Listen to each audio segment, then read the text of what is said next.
don't die. No, no, no, no, no, you can't die, sir. You cannot die. Oh no, let's run. Thank you. I don't want to get killed at the very end. Thank you very much. Hello and welcome back to the Ronin, and we're going to be besieging Ostrakan today, and we're hopefully going to be able to take more than just that one. Now, obviously, this is going to be a pretty big mountain for us to climb. 1,478 defenders is a pretty significant number. However, I don't know whether you noticed the ratio of those numbers. It's pretty good for us, that is. They have a lot of militia, not too much in the way of an actual garrison that can potentially threaten our livelihoods. And you can even see here that I did return very briefly back over to Epicrotia as well as to Omor as well, because both of those fiefs are under my control and I have access to the garrison there, so I'm able to pull out as many tier 4 units as I can, and then we can just come back here and we can see what we can do, and hopefully it's going to work out quite nicely. Now, the actual garrison, what do they have? You can see here, the actual garrison, they have 148 sharpshooters. Okay, that's pretty... That's the stuff of nightmares right there. I'm not particularly pleased about seeing that number there, to be honest. But, well, you know, I mean, there's not much I can do about it, really. You know, if they're there, then they're there, and I'm going to have to do something about them, whether I like it or not, pretty much. That's just how it's going to be. But I'm very much hoping that we'll be able to continue destroying as many of their catapults as possible. Unfortunately, we're losing quite a few units just because their catapults are actually being quite accurate, which is very strange. Usually they're not that accurate, but apparently they are today for some reason. Oh yeah, there's also a bunch of prisoners here that I actually meant to sell, but I neglected to do so because I am an imbecile. Yes, yes, that is exactly the reason. Very good. Okay, well, I guess what can I do? I think the only thing that I can do is probably take Ostrakan and then sell them then, or I can make my way over to, where is this? Rovolt. Rovolt is right there, so it's not that far away. So if I do need to end the siege for any particular reason, which I doubt personally, because in the previous couple of episodes we've been doing a very good job of keeping the Vlandians under our, well, shall we say, under our boots, pretty much. They can't really do much against us at the moment, and even if they send their strongest, largest armies toward us, we don't have too many issues. Now, the one issue that I am having is that when I was nearby to Epicrotia and to Omor, I saw that the Sturgians, I mean, obviously we know that the Sturgians declared war against us in the previous episode, and I was thinking to myself, do I want to do anything against them? And then I thought, you know what, I'm actually just going to leave them, because I don't know how strong they actually are in terms of their, you know, their army sizes and stuff like that, but I did see their garrison at Varcheg, and it is pretty significant, and it's certainly something that I don't really want to deal with. Oh. Well, I guess that's happening. Yep, the Botanians are declaring war against us once again. Why? Why do they do this? Why do they do this to me? I'm not entirely sure. They really don't like us. That's what it is. They really don't like us, and they want to take us down as fast as they possibly can. I did see a very strong army of Botanians who were thankfully neutral at the time, but now, of course, they are aggressive towards us with about 1,200 units inside it, and I know, you know, I've got almost that number, but for the AI to have such a large army and for them to be so close to our territory, because they were along the border between the Botanian border and the prior Sturgian border, basically, because I think they're at war against the Sturgians as well, so it might be that they were attempting to take one of their fiefs, potentially, or they were looking to scout out various weaknesses, you know, around our borders or something along those lines. There we go. We've actually taken down the enemy's walls, which is actually fantastic. I'm going to be getting a fire onager built very quickly here. There we go. And now we are going to lead the assault. Usually I love going in here and doing massive damage and everything because the walls are down. We can get in really, really easily. We don't have to worry about, you know, the many sharpshooters firing at us or anything like that. But I am a little bit worried about this because we haven't really fought anything like this before, because the only other... Yeah, that's indeed the case. I'm just trying to rack my brain for a real quick second and just think which other faction has good crossbowmen. And the only other one that I can come up with is, well, of course, the Empire. The various empires have very good crossbowmen, and the Vlandians obviously have the sharpshooters, and that's pretty much it. Don't think any other faction really has great sharpshooters in that respect. Obviously, the same way that the Swadians in Warband were to the Roddoks, because personally I feel like the Empire is kind of like a Roddok sort of bit of a similarity right there. Not in theming, of course, but more in the way, you know, what kind of units they have and so on. But the point is, they are probably the people that you don't really want to have massive amounts of crossbowmen to fight against. And I'm not even talking about the Vlandians here, I'm talking about the Empire, of course. The Empire is going to be very easy. Actually, no, the other way around. I'm talking about the Empire being relatively difficult in comparison to the Vlandians, because the Vlandians, they much more concentrate on cavalry. Although, saying that, I feel like the Empire is actually very good at most units. I feel like most of their units are really good, and it doesn't really matter what they are, which is kind of surprising to me, because they are the ones to almost get eliminated pretty much every single time, with the exception of that one time where we were facing the Southern Empire and the Southern Empire alone. I believe that was in one of my earliest series of Bannerlord, when I still didn't really know how to play the game, and I wasn't really used to the physics and how the combat was working and all that sort of stuff, because it is kind of like a bit of a shock. You know, I'm playing two different series right now. I'm playing a Warband mod by the name of The Last Days, and that's basically set in the Lord of the Rings universe, if I could speak.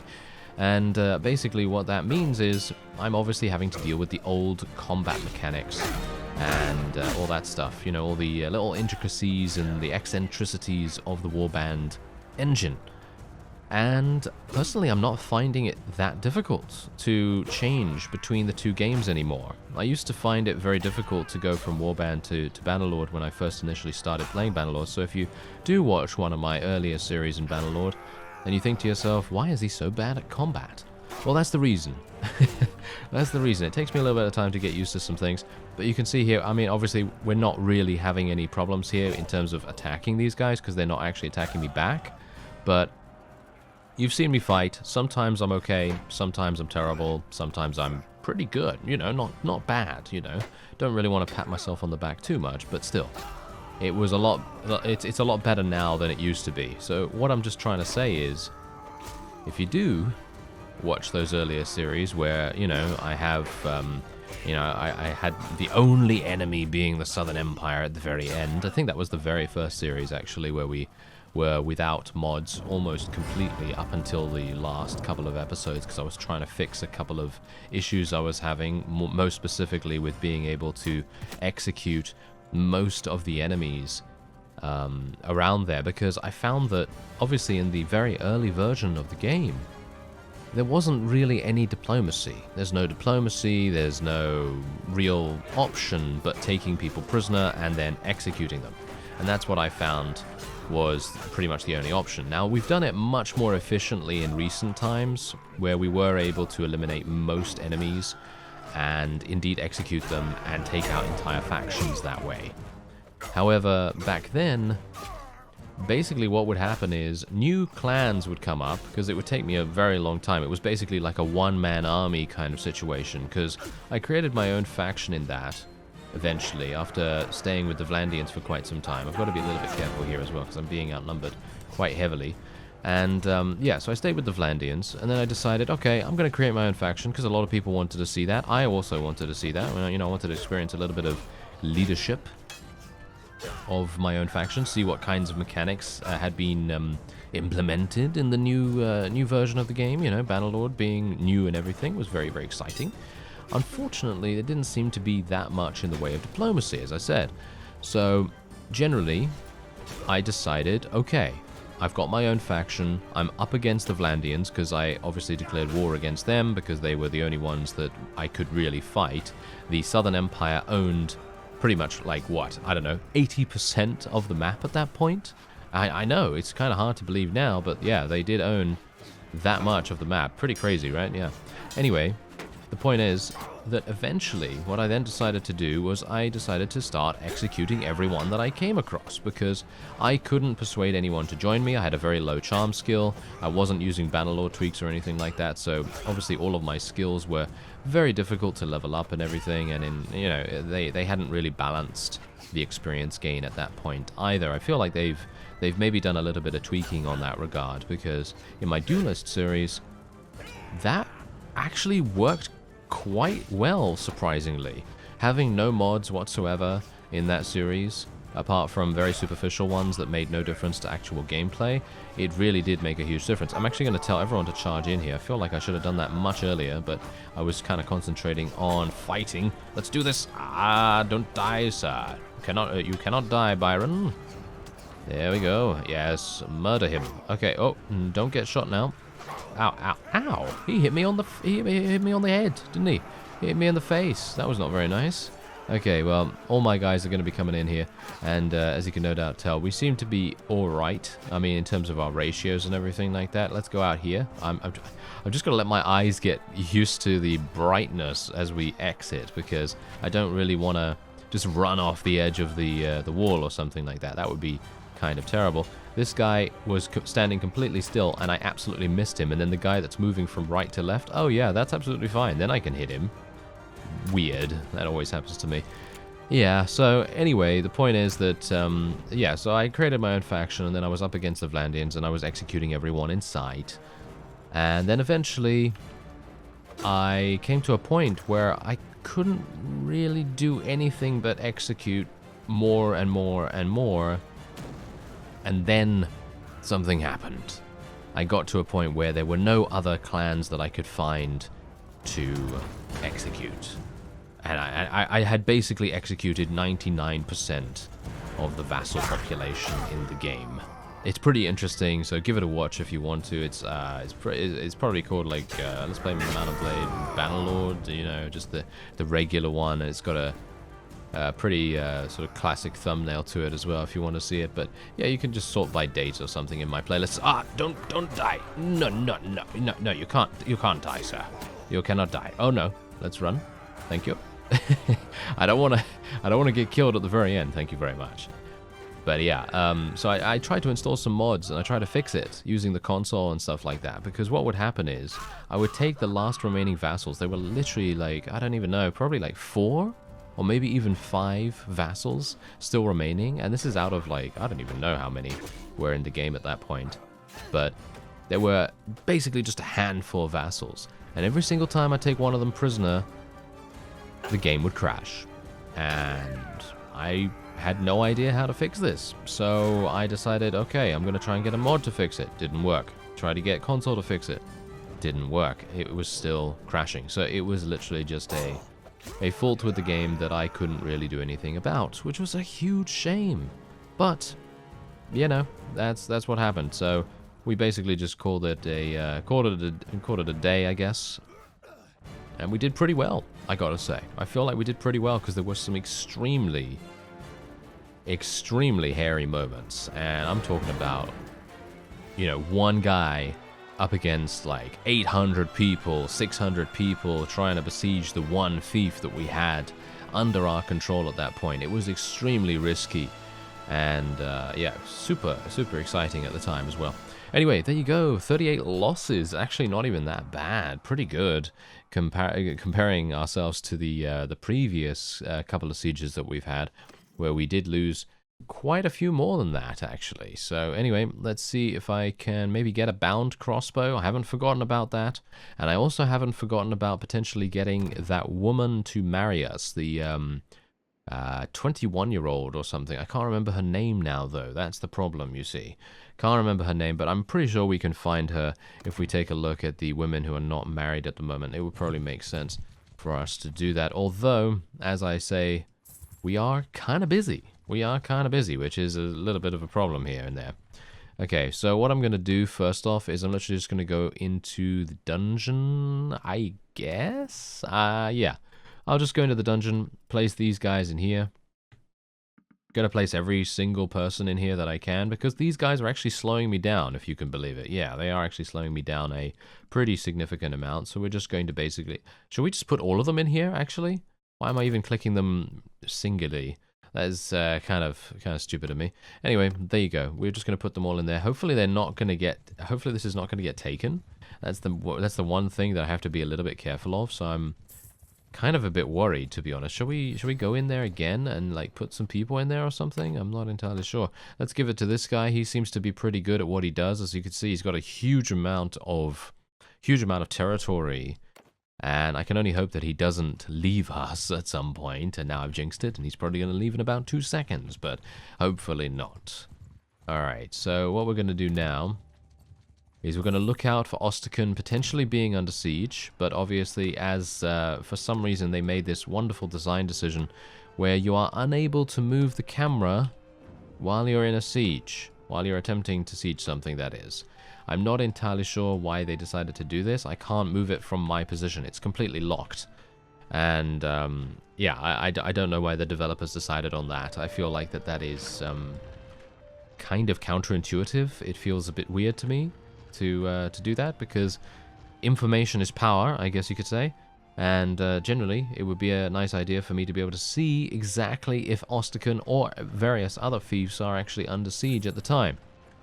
But obviously that is currently not possible, so I just have to kind of make do with being able to move it around with the right mouse button, and that's pretty much all I can really deal with. There is a Patanian vassal over there, which might actually cause us a bit of a problem, but I'm very much hoping that he won't. We are going to be losing a couple of trebuchets at the moment. Let me just build another one, another 2, there we go. And then yeah, I'm hopeful that this guy's not going to form an army, because it's more than likely that he's going to form an army of some kind, or that a very large army is going to come along, because I feel like this is an advanced scout of some kind. I'm pretty sure he's going to come along, because Osterkon, while it has 101 militia already, that's actually pretty significant in a very short space of time. That's quite nice. Even though there are militia in there, the walls are very damaged, because obviously we took the walls down when we went in there. We had to do that, 1,400 units total, and then we whittled them down to about 800 with our bombardment. But generally, the walls being down is going to very much enthuse the AI into some kind of offensive, very aggressive attack. And I'm hopeful that they will not turn up here with a large enough army to be able to take it too easily. Especially considering I'd love to be able to maybe run some interference between them as well, because, well, I have a pretty strong army myself. We've got almost 1,000 units, which is pretty good. And hopefully we're going to be able to... What? All of my trebuchets just died in literally the same moment? Okay. But yeah, hopefully we're going to not have too many difficulties with large armies coming over here. I'm hopeful that the Batanians will try to focus on other places, but it seems to me like nothing has come under siege just yet, which is very strange. I'm kind of suspicious. Ah, there we go. Flintolk Castle has been besieged. Where is Flintolk Castle? I believe that is on the border between the Batanians and the Sturgian territory, I think. I can click on this, actually, so it can actually show us. Yeah, I was correct about that. Okay, so yeah, that is exactly where it is. Unfortunately, I can't see the garrison, because I'm way too far away from that. I didn't even know that this was mine. Yeah, I didn't even know that this was mine, so obviously that's going to be a bit of a problem. Now I have to click on my little floating head to be able to take myself back to the siege that I want to be at. Oh, that's the reason why this is mine, technically, because it hasn't even been given an owner yet. Ah, fantastic. Isn't that always the way? Yes, that is always the way. They always just give me some random thing, and then all of a sudden I'm expected to take care of it, and it's just going to be, just awful. They're going to take this very, very easily, by the way. There's pretty much, I would assume, no garrison there, and there's not much I can do about it.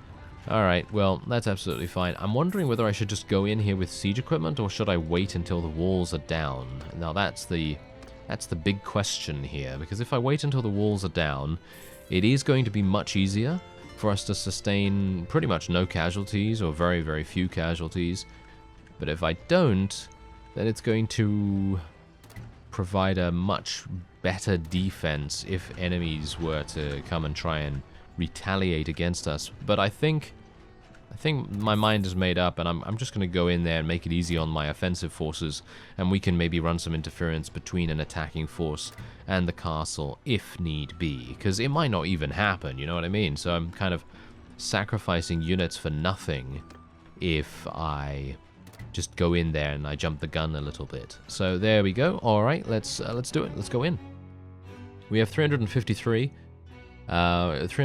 defenders, which is actually pretty good. I don't mind that. I feel like that's quite nice. And obviously, I have a horse. I'm back at 100% HP, and I'm ready to do some damage. I didn't even use my polearm in that previous engagement, which is kind of unheard of right now, because I love using the polearm. I feel like it's super fun, but it is obviously very slow and very unwieldy and difficult to use and everything. So let me see if I can maybe get a couple of kills with my crossbow. I'm hopeful that I can maybe be accurate enough to get over the hitbox. No, I can't seemingly do that for some reason. That's kind of annoying. Oh well, never mind. Maybe I can just move up here then, gain some elevation on them. Maybe gain some elevation. That could solve the issue. Let me just go up here real quick. Hello there. You're using a ballista. Not anymore, sir. Thank you. Okay, so I'm actually just going to tell my people to charge in. Who's this guy? Did you see that? He dodged it. He matrix dodged it. That was absolutely magical, sir. Very, very well done. Did you see that? He literally just, I don't know, like the bolt was coming from this direction, and then he just went boom and just turned to the side. That was crazy. Okay, he obviously did not mean to do that. That was just pure luck, right? Right? I mean, unless he is the Neo of the Bannerlord universe. Maybe that is indeed the case. If it is, then we are going to have a very hard time of things indeed, but I somehow doubt it. Think it should be alright. That makes us the machines. Amusingly enough, because he's the AI, but yeah. Technically, if he's the Neo, then we're the machines, and well, old reference. Okay, so anyway, let's jump onto the what? I took 3 damage from that? Are you serious? Come on now. Byron is come on, surely he's look at that. I don't take damage jumping from a roof, but I took damage jumping from that small little wall onto the roof. That is kind of weird. Maybe I just had a lot of velocity. That could be the reason, you know. So I was traveling relatively fast, and maybe I just hit it a little bit harder than I hit the ground. But the height difference was actually kind of large, so I don't know. Oh well, never mind. Nice marketplace they have going on here. It's kind of weird that a castle has a marketplace. Well, I guess it's not too bad. They still have to trade and so on and so forth. I mean, this could just be the stockpile, actually. Yeah, I think this is actually just the stockpile, not even the marketplace. They just have a bunch of shields here. I mean, how many... This is what's kind of amusing to me about, you know, some games sometimes. They have, well, technically they have about, what? Or they had, shall we say, 800 units in the garrison here. And how many shields do you think that they have on display here for, you know, for safekeeping? They have, like, what? 12? 14? 15? 16? I mean, it doesn't even really matter. If they had, you know, 100 shields on display here, it wouldn't make any difference whatsoever, because it's still, you know, 8 times that amount, you know, 800 units and then 100 shields. It makes no sense, but, you know, games and stuff, you know, games. Anyway, I have a massive amount of influence right now. I'm actually wondering whether I should try and maybe incorporate some laws, or maybe revoke some laws, because it's been the case that sometimes you kind of need to update things a little bit. So let me see if I need to revoke anything. Seems like most people are perfectly happy with all of these so far. This is not so good, but I like the militia quality being increased. I personally like this, so I'm not going to be changing it. I like militia quality being relatively high, because militia is more than likely going to be the majority defenders in most of these places. So being able to have a decent quality of them, that obviously makes a pretty big difference. Obviously, most of these things I can just force through, but I'm not entirely sure if I want to, you know what I mean? Because if I force some things through and the vassals don't necessarily think it's a good idea, then it might very well shoot us in the foot later on. So I don't really want to do that. Anyway, plus 0.5 loyalty per day to settlements that have the same culture as their owner clan. Okay. Oh. No.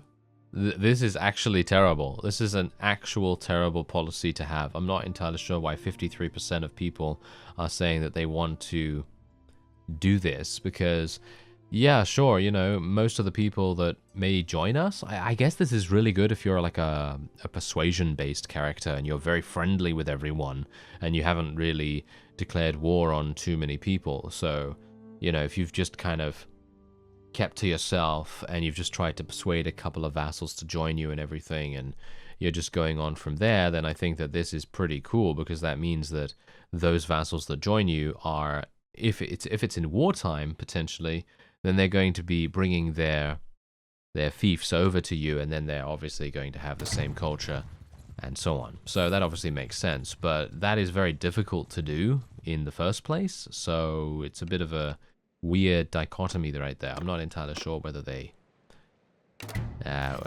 really know what's up with that, but oh well, never mind. Okay, so yeah, we're just going to take some grain here. I'm just going to check to see if anything else is here, like the bound crossbow. Still don't even know what the stats are of that bloody thing. Maybe I'll be able to find it at some point. Alright, so, oh. They literally, how did they take this back, by the way? Where is the army? You see, this is exactly what I'm talking about. I didn't receive any notification about that, because obviously it's not my fief, but I also didn't see any graphic on the world map. I personally feel like that is an oversight on the developer's part. I feel like there needs to be a much clearer display. I mean, yeah, you know, you can see the siege engines and so on and so forth, but, I mean, look at this. My camera is locked basically here, right? And what am I supposed to do? Just turn the camera and then see if there's little construction going on over there? I mean, how am I supposed to see that? It's kind of difficult to ascertain whether there's anything going on or whether it's just some random, you know, random whatever, basically. So yeah, that's kind of a bit tedious and frustrating, but it's all right, because I can take that back relatively easily. And Rovolt, as you can see, is quite clearly very, very well. Yeah, well, it's not very well defended, but it is going to be quite easy for us to take. So hopefully we're going to be able to do that. I'm going to weaken it, and then we'll see what we can do in the next episode. I'm going to take Osterkund by myself, and then we're hopefully... Oh, look at that. I wasn't notified about this either. And this is being besieged. But yeah, we're going to leave all of these events for the next episode. I'm going to take Osterkund, as I said, and then we'll move on to Oxhall, maybe. And so, that is it for this episode. I thank you very much for watching, and I'll see you next time.